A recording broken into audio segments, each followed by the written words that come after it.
అమ్మవారి తాళి తయారు చేసిన కంసాలిని కనిష్క బంధించి ఉంటుంది. ఇక అతన్ని విడిపించటానికి సిద్ధు అక్కడికి రావటంతో సిద్ధుని రౌడీలందరూ కొడుతూ ఉంటారు. కత్తి తీసుకుని సిద్ధుని పొడవబోతూ ఉంటే సరిగ్గా అప్పుడే జై అక్కడికి వచ్చి సిద్ధుని కాపాడి కంసాలిని తీసుకొని పోలీస్ స్టేషన్ దగ్గరికి వస్తారు.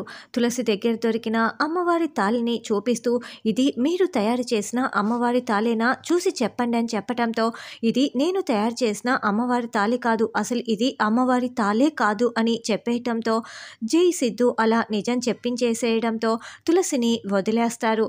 అలా తులసి ఇంటికి వచ్చేస్తుంది. తులసి ఇంటికి వచ్చిన తర్వాత జై సిద్ధు కలిసి ఇద్దరూ తనని కాపాడారని నిజం తెలుసుకొని వెంటనే సిద్ధుకి ఫోన్ కాల్ చేస్తుంది. ఏంటండి ఇలా కాల్ చేశారు అని సిద్ధు అడగటంతో, మీరు జై గారు కలిసి నేను బయటికి రావటానికి సహాయం చేశారంట కదా, అందుకే థ్యాంక్స్ చెప్దామని ఫోన్ చేశాను. థ్యాంక్స్ అండి అని తులసి చెప్పటంతో సిద్ధు చాలా చాలా సంతోషపడుతూ ఫోన్ పెట్టేస్తాడు.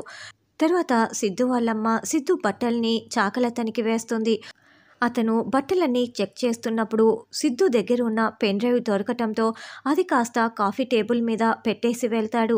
తర్వాత సిద్ధు, నేను ఆ పెన్ డ్రైవ్ని నా ప్యాంట్ జోబులోనే పెట్టుకున్నాను కదా, అసలు ఏమైపోయింది, అమ్మ తీసినట్లు ఉంది అని అమ్మ అని సిద్ధు అరుస్తూ వెళ్తూ ఉంటాడు.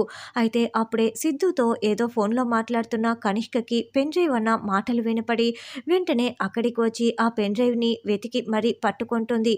ఆ పెన్ డ్రైవ్ని ఓపెన్ చేసి చూస్తూ ఉంటుంది.